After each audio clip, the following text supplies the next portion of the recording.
Hello, everyone, and welcome back to Coach Goes Back to College. This is week number 12, episode number 13. First of all, this video is brought to you by the Sports Affiliation, so make sure that you do subscribe to the channel if you enjoy the content that we're putting out. Give this video a thumbs up if you enjoy it as well. Turn on those notifications so you never miss a beat for any of our great content throughout the week. And then if you want to leave some comments related to college football related to this video, drop them down in the comments below. Also, be sure to check out our sponsors, Better Vision and the Fantasy Football Advice Forum as well. Be sure to check out and download their apps. I believe Better Vision is still just over on Apple. If you have an Android, that version should be coming out very shortly. But Fantasy Football Advice Forum, talking all things football over there for fantasy. And if you want to sprinkle in a little bit of college, they're probably not going to throw too many eggs at you at the same time. But if you are joining me for the very first time, this is the way that I will structure this week's video. So we're going to talk about one prospect to know. We'll go over to my personal game of the week. And then last but not least, we'll go over to my favorite prop of the week. So we are going to start off with the prospect to know this week. It's one that's been really popular as of late. It's Jaden Daniels, quarterback for LSU. He's coming in at 6'3". I'll use my air quotes. You can't see it in front of you, but 210 pounds. I doubt that he's actually going to weigh in at 210 pounds by the time we get to the NFL Combine. He was a guy that came out of high school at 175. Most of the time at Arizona State, where he played previously to LSU, he was playing at like around 185, 190 maybe. So the fact that he gained like 20, 25 pounds over the last couple of years at LSU, I don't really buy it. And when you look at his frame, he's still very, very slender at that. So that's kind of one of the downsides to him. But with that being said, he's projected to run in the 4.5s according to DraftScout.com. He might run a little bit quicker than that, but going to make for a very interesting quarterback prospect, a dual threat quarterback at that. He's a former 4-star recruit, played really well as a freshman at Arizona State, then got hurt as a sophomore there. And then his junior year, a lot of hit or miss results there. So been better since he's been at LSU. That is something that we'll mention. Like I said, he is a transfer from Arizona State. He's been at LSU for 2 years. He is a redshirt senior at this point in time. So let's just look at the stats that he's done the last 2 seasons at LSU. If you want to go back to Arizona State and you want to talk about that just a little bit more, we can definitely do that as well. But this is pretty much what we got in terms of LSU. So last year, 2022, completion percentage right under 69% at 68.6%. And he threw for just under 3,000 passing yards at 2,913.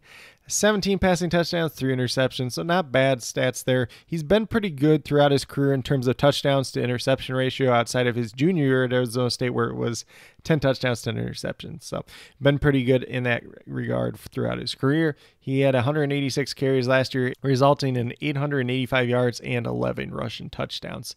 So pretty solid season last year. Obviously, it's been a lot better this season where he's only playing 10 games so far, but completing over 71% of his passes at 71.4% of his passes, and he's thrown for 3,164 passing yards, 30 touchdowns, so that is by far the highlight of his career, the highest of his career so far, and then 4 interceptions. So really good touchdown to interception ratio. Once again, carried the ball 114 times, so just about 11.5 carries per game so far this season. But then you also have to keep in mind that sacks do count towards that too, but still getting about 10 carries a game, 918 rushing yards, and 8 rushing touchdowns. So it's been very involved on the ground once again, coming off a monster performance, over 300 yards passing. I believe is over 250 yards rushing again as well. So very strong season for him. But when you talk a little bit totality as him as a prospect, so the arm strength is going to be really good. Throws with good touch, throws with decent anticipation as well. He navigates the pocket pretty well, although he does really rely on his athleticism to get away from traffic. Some of that's not going to work out at the NFL level. He is quick to leave if, the first read isn't always there. Sometimes he is kind of slow going through his progressions. That's something that I've noticed on the tape. But I do like the fact that he's running just a little bit more than he did at Arizona State when I remember watching him from back in the day there. I like the fact that LSU's got him more involved in the run game, and then the fact that he's using his mobility to kind of navigate the pocket, get out of the pocket when he needs to. But sometimes I like to see him stick in the pocket just a little bit longer, go through his progressions. But I think he's going to be a very interesting prospect. A lot of people are probably going to be out there comparing him to like Lamar Jackson, which he is a very, very light version of Lamar Jackson. Lamar Jackson, it's really hard to compare any mobile quarterback to him. Just first off, because he won a Heisman and an MVP. So it's hard living up to that hype. But, if you want to compare him to a guy like Robert Griffin III, coming out of Baylor, who had a lot of hype at that point in time. Obviously, he had a little bit more hype than probably Jaden Daniels does at this point in time. Similar size frame, Robert Griffin III was really slender too as well. That's going to be the big thing for Jaden Daniels. Does he weigh in at least 200 pounds at the NFL Combine? That is going to be the major thing. If he weighs in at 205, probably not too worried about it. I will say, though, this year, with the couple games that I watched of him this season, he's been running the ball a lot. But he's been taking a lot of big hits too at the same time. And with that frame, if you do that at the NFL level, it's probably not going to end up too well for you. You're going to get hurt at some point in time. Obviously, he just had really the one injury throughout his college career, and that was his sophomore year at Arizona State. So do like him as a high upside prospect. A guy that I probably thought coming into the year he was honestly going to be a day 3 project quarterback. Right now, I probably would have him like a second-round pick, but I do think he ultimately ends up getting picked in the first round by an NFL team. If he goes to the Senior Bowl, balls out there, if he goes to the Combine and really impresses a lot of people there, and at his pro day, his stock's going to rise. He'll probably end up being like a top 25 pick at that, and maybe even higher than that. But at the same time, it's really hard to compare the quarterbacks in this class just because there are so many good ones and there is so much depth in this class overall. So is that going to push some of these guys down and out of the first round as compared to other years where quarterbacks are kind of getting propped up just because you have such an abundance of them this year, and we typically don't have that overall. So going to be very interesting to see how the 2024 NFL draft goes, especially in terms of the quarterbacks. And then with that being said, we'll get over to my personal game of the week. And, it might not be the same game of the week that a lot of people want to talk about this week, but we have Kansas State and Kansas playing this week. This game is going to be in Lawrence, Kansas. This is the Sunflower Showdown. So this rivalry was started in 1902. It's been continuous since 1911. So there was kind of a mishap in 1910 where the game got canceled due to a lot of different things we probably don't want to talk about right now at this point in time. So since that point in time, they've had it every single year. So we're talking 112 years at this point in time. So it is the 6th longest continuous rivalry in college sports. So definitely one that we want to look at here. Kansas leads the overall series 64-51-5. Something to note about this series, though, is kind of each team's gone on long streaks of winning. So at one point in time, it was Kansas, then it was Kansas State, then it was Kansas again. So at this point in time, Kansas State has won 14 straight. So they really improved their record lately in terms of the rivalry overall. But Kansas is looking to bounce back. They're off to a 7-3 start. Both these teams are 7-3. It's going to have some pretty big impact. Both these teams are going to be bowl eligible, though, once again. I really do like what Coach Lance Leipold has done with this Kansas program in recent years. He's really turned it around. A little bit of backstory on him. If you don't know, he was the coach at the Division III level for Wisconsin Whitewater. He led them to multiple national championships.